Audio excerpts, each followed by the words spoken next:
Good day, good people.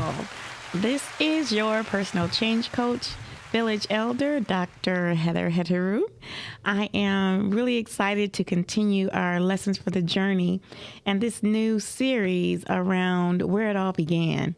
And I'm sharing my journey because I want to encourage and inspire you to look at your journey and through a new lens and use some of the tools that I'm sharing with you so that you can shift the perspective that you may have. And even the way you may have looked at your life and your journey and your childhood, I want to share some of the important things to really, when you go back to reflect, some things that you should consider and some things that you might need to look for to help open doors and then close windows in your life today to pull it all together. And it's such an exciting time for me to pull it all together. And some of that I'm going to share with you today. I kind of want to recap our last session, which we were talking about where it all began, but how God can use a child. So I talked about some of the steps that I had taken as a child when I was finding my voice and the voice who would eventually become the voice that you're hearing today. And some of the experiences along the way and some of the thoughts and plans that I had for my life along the way. I want to tie one important one in because it's a recent event, also an amazing event, but I want you to see how this was manifesting in my childhood. When I talked about my journey before, and I talked about where it all began for me, one of the spaces that it started was that as my mom was becoming a nurse, I used to study with her. So I was really intrigued about the human body, about what doctors and nurses did and how amazing our bodies are. And our bodies are absolutely amazing. It's an amazing canvas. It's an amazing machine. And to really understand that we are not our bodies. We occupy our bodies. It's like having a vehicle, a car. And once you get in the car, you are the one that's driving. And that's much how our spirit is. And so to have that perspective and to keep that at the top of my mind as my body changes and as my body ages, as it's supposed to. It's supposed to age because we were born into the world. Can you imagine the challenges that your body faces from an infant, from a newborn baby? And as your skin starts to fill out and all the wrinkles disappear, right? At some point in your life, like now, I like to see mine in my forehead. My wrinkles have shown back up, which is, that's really funny to me. And you think about how your body ages and how it changes. It's the same body that continues to morph into its fullness, and then it starts to move into its aging. And so, but it's the same body, it's the same physical bone structure. Your bones stretch. That's why babies sleep so much. They sleep so much because their bones and their muscles are tearing and breaking and stretching every day, every moment. And it's the same for us. Our bodies are constantly regenerating itself. What a magnificent machine. What a magnificent canvas we have. And I'm just a side note, I'm not a person that that applies tattoos or piercings. I have one piercing, and I got these when I was 2 when my ears were pierced. I have one hole in my ear because I figure over my lifetime I have enough scratches, scrapes, bruises. I have enough body art. And some of it was not intentional. So all of my scars tell a story. I got burned here. I got caught on the hook in and what was that? It's Sears. When I was 5, I got caught and I still have the mark to prove it. So I never had a need for tattoos because each one of mine, my scars tell a story for me. So, and that's not knocking tattoos either or piercings, but I think what people are missing is that it is very much a tribal calling when you're drawn to tattoos. But that's a whole nother conversation. We need to have that one at another time. But I'm just saying that to say that there is a lot that has been established in our childhood. And I want to talk about in this episode, I want to talk about a little bit of that because I want you to see how those things manifest in our our lives today and how we have been established. So I want to talk about being established in the world, and then I want to talk about being established in the Word. And we'll talk a little bit more about how I'm navigating this conversation. So I mentioned that in our last episode, and I started off talking about my mom and having the profession of a nurse, and spending all of those years in that time with her. I had made up in my mind that I wanted to be a doctor. Well, I didn't become a medical doctor, and recently I was conferred an honorary doctorate degree, and so I want to help you to see the connection. I spoke in my life when I was young about being a doctor. I wanted to be a doctor. But the path for me wasn't for a medical doctor. So now in my life, I am a doctor, but I'm not a medical doctor. The doctor that I am, and my doctorate degree is in humanitarianism. So it was a bigger picture. It's what I wanted to accomplish as a medical doctor, but being bestowed this honor for this honorary doctorate degree still answers that. It still answered it. So it was something that echoed the word that was spoken in my childhood. I spoke over my own life. I didn't know it was going to shift and change. I didn't know it would come back in a different form, but it was a major course, a major turn in my life. One, declaring it, and then secondly, when I turned away from that profession of a medical doctor. But I want you to see how I came back on the road at later in my life, many years later in my life, and it put me on the path of a doctor, but in a different way. So I do want you to look back in your meridian path, which is just your backstory, your history, that place where you turned right or left or kept straight on the path. I want you to also reflect on those things. What was really meaningful to you as a child? What words were spoken into your life, and what words did you speak into your own life that to help shape who you were? And I know I didn't talk about this in the last episode, but my humble beginnings, even before that part of my life, I remember when I learned how to read and write. And so I learned to read and write early because I had a desire to serve. And because I had that desire to serve, I had to learn how to read and write. And that was another thing that happened with my mom. But you'll hear about that some other time. But I just want you to be clear about what the meridian path is, because I'm going to refer to that. And I want you to know how to connect with your own. So again, the meridian path is going to be that space in your life where you were making decisions or having thoughts, and it shifted and took you down a different path than maybe the straight path you may have been on. So you could have gone left, you could have gone right, or you could have continued straight. So for me, I veered off to the right, and I decided not to go into the medical field because I didn't have enough maturity to understand grief and loss of life.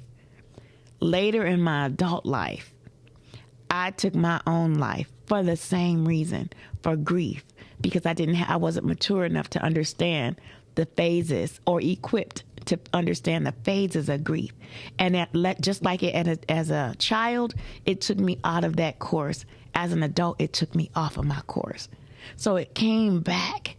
And so I want you to be able to understand that too. So it wasn't, It was a course, a choice that I made, but I also spoke that into existence as a child. I spoke it into existence that was something that I could not deal with. I could not deal with grief, loss of life. And so it came back in the form of my own grief, my own loss of life. And it was a choice that I made that took me left. But God saw fit to bring me back. And bring me back as a messenger to make sure that people who lack that maturity, who lack the tools, that I was able to give those tools and continue to speak that. So I want you to be sure that as you are maturing and maturing in this path, that there are some deeper wounds. There are some deeper explanations that echo in who we are today. So I want to talk about a couple of things in terms of being established in the Word.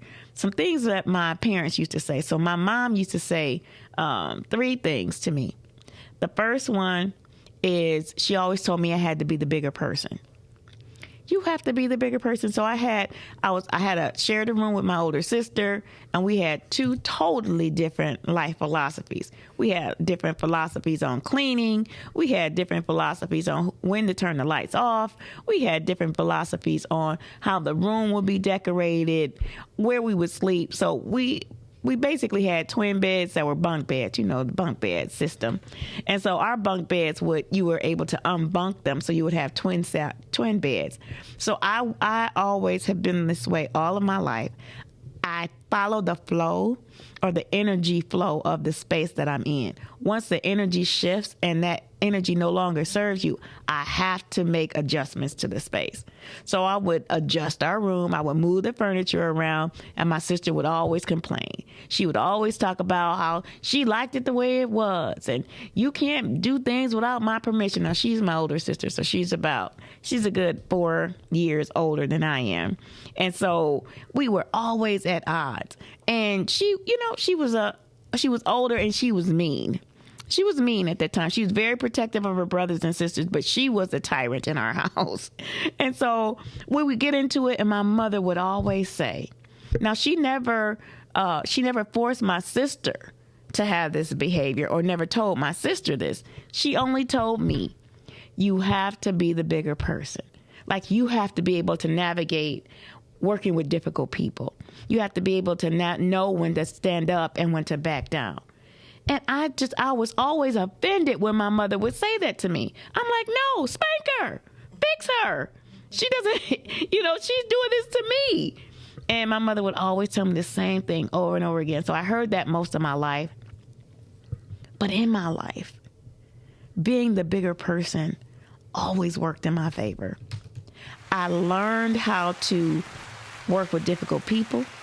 I learned how to recognize that people were hurting and not trying to hurt. And that was their response because they didn't have a better tool, which was reflective of my sister at the time. She didn't have the tools to be able to navigate or negotiate or, be empathetic. It was all about her. And so in our world and my journey, I ran into lots of those people. And my first reaction would always be to fight. That was my reaction. And I would always, when I get to that moment of really being able to fight, God would say something to me. I would hear the voice. I would hear the words, either be the bigger person or it's not what you think. And I would hear that so much when it was a time to have a conference. It's not what you think. And I'm like, but no, we need to fight this out. It's not what you think. And so, I started to listen to that voice. I'll tell you about one incident I had. I used to work as one of my jobs. You guys know I had hundreds of jobs. That's an exaggeration, but I had a lot of jobs. So one situation was I was working at a camp, and it was I don't know, somehow I developed a nemesis at this camp. She did not like me. She would try to turn everybody against me. So I had at this particular camp, we had kids come. So kids, their first time away from home. So from like age 8 up to maybe 12. And then we work with elders. So elders would come. So every other week, it would be a different demographic of people who would be at the camp. So we had everybody from elders, and I mean elders, up to in their 90s. They were still active people, but you were assigned to a group of people at each turn of the camp. And so as a camp counselor, you had to be able to navigate. You had to be able to meet the people's needs. You had to be able to intervene. You had to be able to help people be comfortable. So when you're working with kids who never been away from home before, and I had a group of girls. So in my group, I had 12. I believe I had 12 girls at that time. So this particular, she was another counselor, camp counselor, and she told my girls that I was a witch. And I'm like, where did she get that from? And she had all these reasons to tell the girls that I was a witch. And she would give them like, see, watch, she's going to do this. Watch, she's going to talk about this. She's going to talk about nature. She's going to talk about not killing, don't step on the spiders or the ants. Like, she turned everything I said around to make me seem like to fit her description. And I'm sure there are other people who have had this experience, even in adulthood, that somebody takes your intentions or your words and twists them around to cause harm to you, to have other people think about you in a certain way, right? The whisperers, the gossipers, right? And so these first couple of weeks in our camp program. So she did that we had, so my first 3 groups of girls that I had, and I was fed up. And the last straw, so I taught archery, and the last straw, and so if you know anything about archery, using the bow and arrow, there's a field that you use, and you don't go out on the field while there are people with the bow and arrow who are actually shooting. You actually have to ask them to put their equipment down while, you're going to pick up arrows or those kind of things.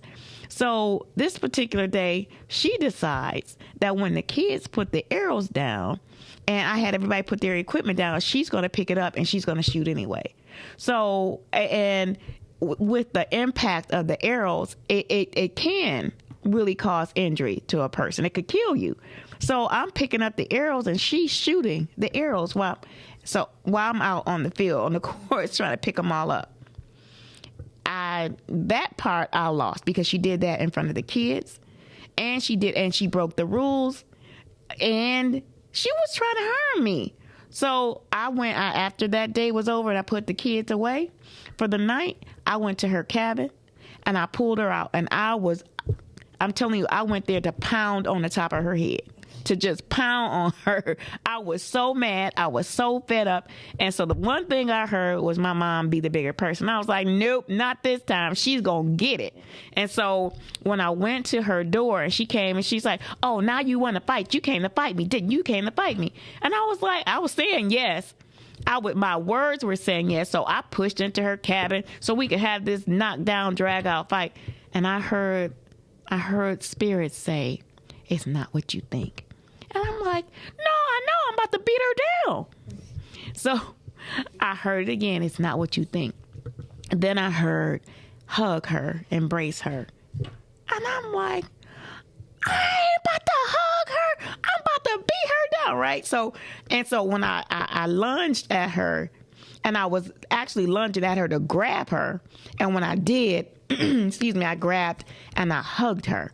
And I wouldn't let her go. This is what I would do to my sister, too, when she was trying to fight me. Now, my sister, I call her Alley Cat. When she want to fight, she's going to fight. It doesn't matter who you are. She's going to fight. I would never hit my sister, but I would grab her because I was stronger. So I could grab her and hold her. And so I did that to her. I grabbed her and I held her. And she was, let me go. And she's not about to get away from me. Because I had lots of practice with doing this, right, with my sister. So I grabbed her and I was holding her. And I kept hearing, it's not what you think. It's not what you think. So I wouldn't let her go. And so she finally stopped struggling and broke down in tears. And she said, nobody loves me. Nobody loves me. Everybody hates me. Everybody hates me. You hate me. You hate me.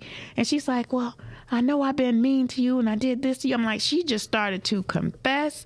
She just started to open up. And she said it was her birthday and nobody remembered her birthday. And so she was having this mental break all the way leading up to that time and feeling rejected, feeling unimportant. So she did all of these things to get attention. She did all of these things because she wanted to be accepted. She wanted to have some type of identity. She wanted to have some type of attention that said that she was here.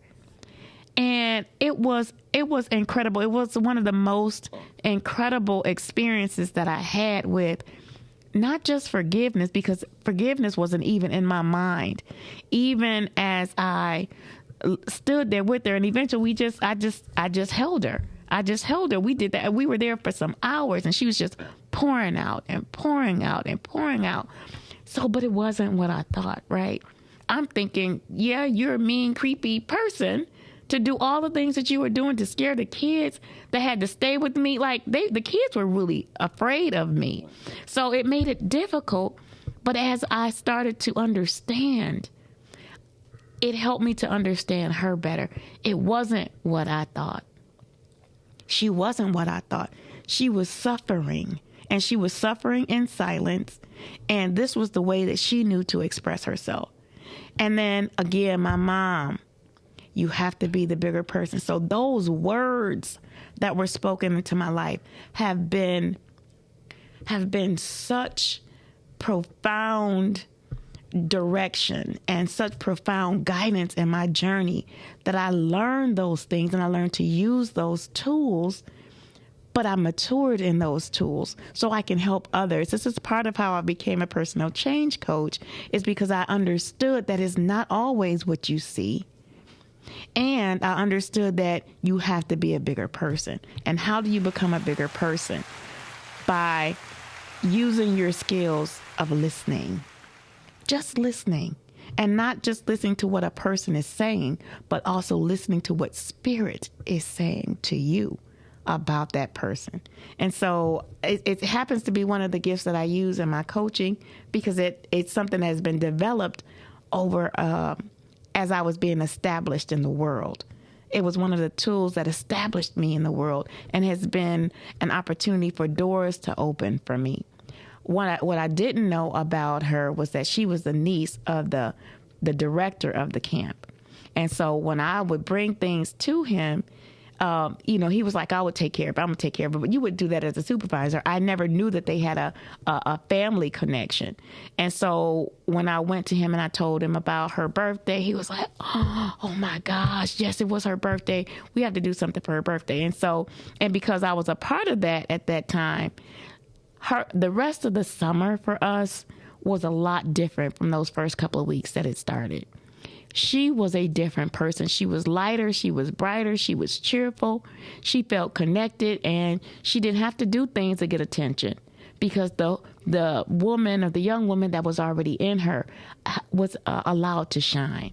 She didn't have to protect her anymore. She could allow her to shine. And so it's really important. Some of the things that were spoken into us as we were younger, as we use those tools now, the things that no longer serve you, you release. And here's another one. This is the second statement that my mom said to me very, very often. She said, "You have no common sense." I heard that growing up all the time. You have no common sense. Okay, well, I did some things that were a little bit odd, so I might have had my shirt or my pants on inside out. I was good for that because I never looked at where the tag was. I often had clothes inside. I was younger. I was at least under 10. I was so excited about getting outside that I didn't pay attention to those things. So, and there were other things. But that was another phrase that my mom, you have no common sense. You don't think like everybody else. And when my mom would say that to me, I was like, am I supposed to think like everybody else? Am I supposed to have my own thoughts? It was a question that I had, but when my mom was saying it to me, she was always reprimanding me for not thinking like other people. But as I matured and I got older, not having the same thought process as other people did worked in my favor. It allowed me to do more community service. People in my neighborhood, the kids that I grew up with, they weren't thinking about community service. They weren't thinking about working on elections. They weren't thinking about working in politics and how you can change policy. And they didn't have any clue or interest in doing those things. So I did think different, but it worked in my favor. So I was always excited to have that conversation. So, having no common sense worked in my favor, even as I was being established in the world of work. My work ethic made me different. And some of the assignments that I was given, people, when you're starting, you get some of the low level tasks that, you're tasked with. One of the low level tasks that I had when I started in my career pathway, I had to learn how to develop a website. And at that time, websites were all coding and all of those kinds of things. And so I had to figure out how to create a website. It was a task that I had. I had one of the other tasks that I was given because nobody else wanted to do it. at that time, the city of Detroit did not have an emergency, an emergency plan. And so I was sent to a meeting with all of the high officials in the city, fire department, police department, water, gas, all of the functions that make a city work, to be on this task force because we didn't have a city emergency plan for the city. And so here I am, being sent as a representative because I was working I was working for Wayne County Community College at the time. And so the college, because it had so many campuses, had to have a representative to be part of that plan. And so I'm sitting there, and I'm not going to tell you all the stuff that happened there, but because I was in that space, and I was in that space because, one, because I was the one that was available at the time to send, and it was considered a low-level task. So I went and I was able to contribute to that process. But again, if I had the same common thought, because everybody there was thinking the same way, I wasn't thinking that way.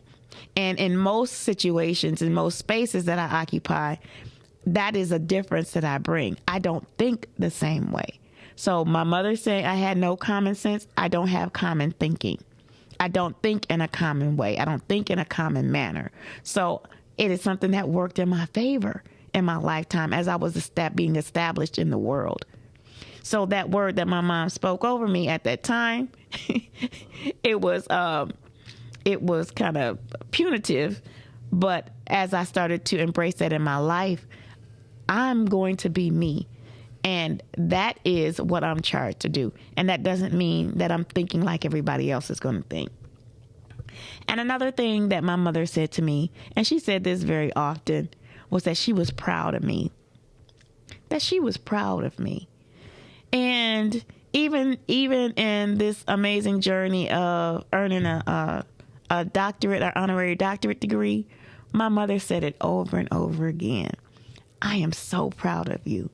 And as my mom said it, as my dad has made his transition, I could hear his voice too. Heather Michelle, I'm so proud of you. It's a shame. That was one of my dad's phrases. And so I could hear his voice. So both my parents were there.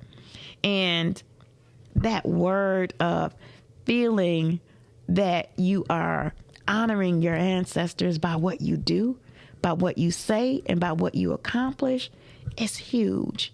It's huge. And I believe that all of us have that because we have been able to go a step further than our ancestors, than our parents, than our grandparents. We have been equipped in a different way, but they're still a part of us because they're a part of the DNA code. And because they're a part of our DNA code, our pride and their pride line up. And so I'm proud of the work that my parents did. I'm proud of the fact that they stuck it out and stuck it together as a couple.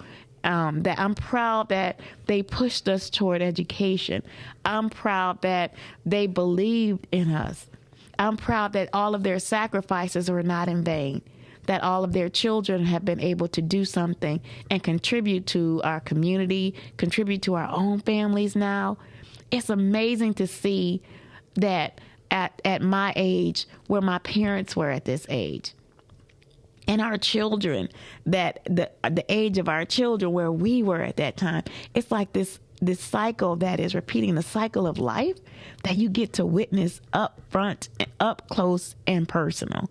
And so that's so important when you think about what's passed out and what are the things that make your parents proud, your family proud, your community proud. And so, and in this time, for a lot of people, and you see, if you've been following the Olympics, for example, they show a lot of the Olympians when they were children. That's for a reason, for the same reason I'm trying to show you that where it began, where their journey began was in childhood for many of them. For as young adults, for many of them, for doors that open that you never expected, but you spoke the word, I'm going to be the best, or I'm going to make it to the Olympics, or I'm going to compete. I'm going to be a gymnast. I'm going to be an Olympian. All of those things, again, having an opportunity to manifest today.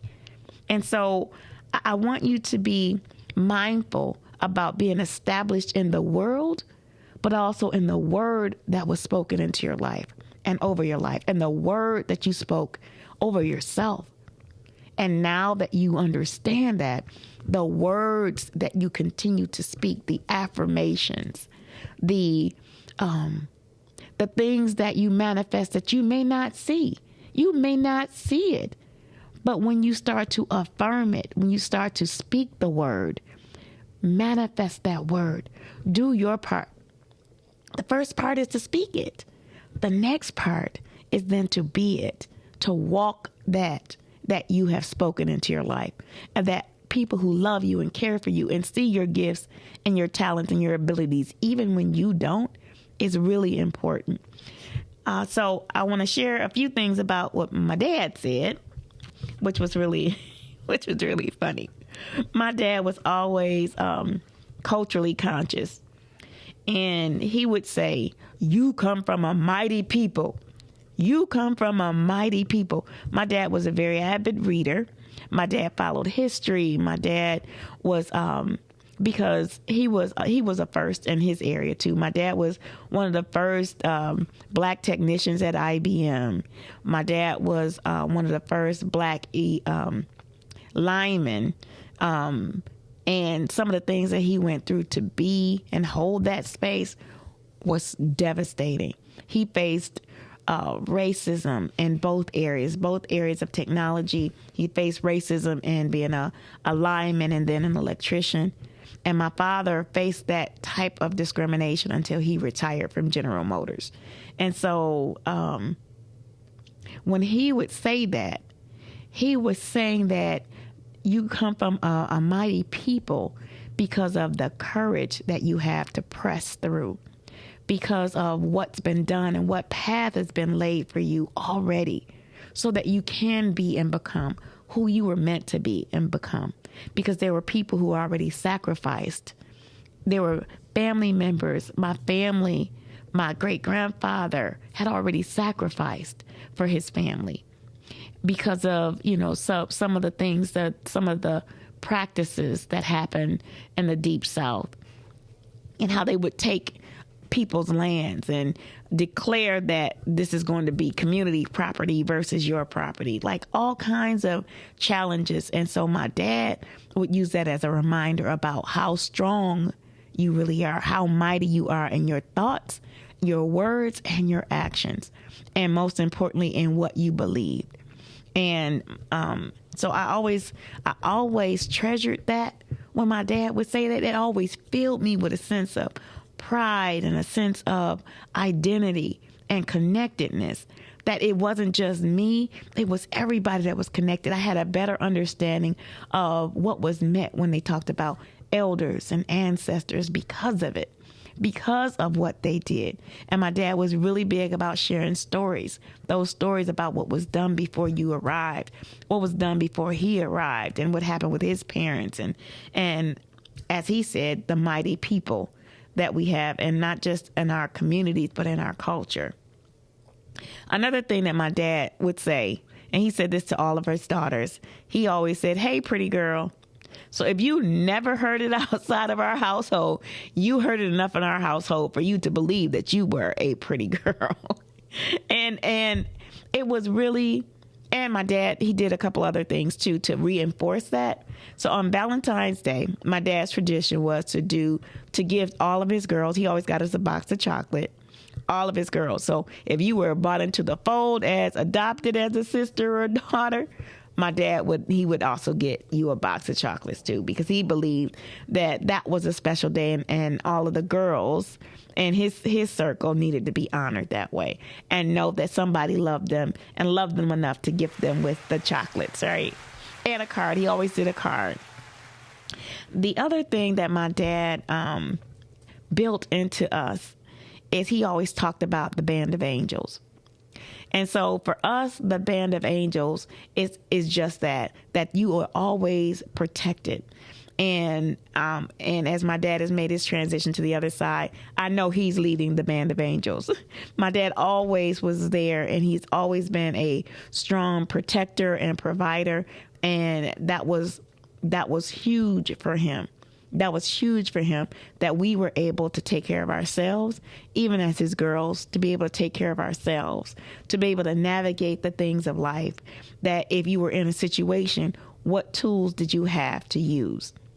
How were you able to take care of yourself in any situation? And so to that end, we were taught self-defense. And my father always taught us, me in particular, because I took years of martial arts training and years of self-defense training.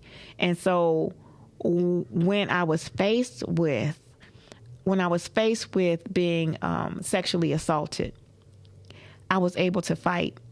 And not only was I able to fight, I fought I called my sister an alley cat. I fought so deep and so with all that I had, all my strength and all my might, I fought this guy that he got up and ran, and I chased him. And as I was chasing him, I got pulled over by the police.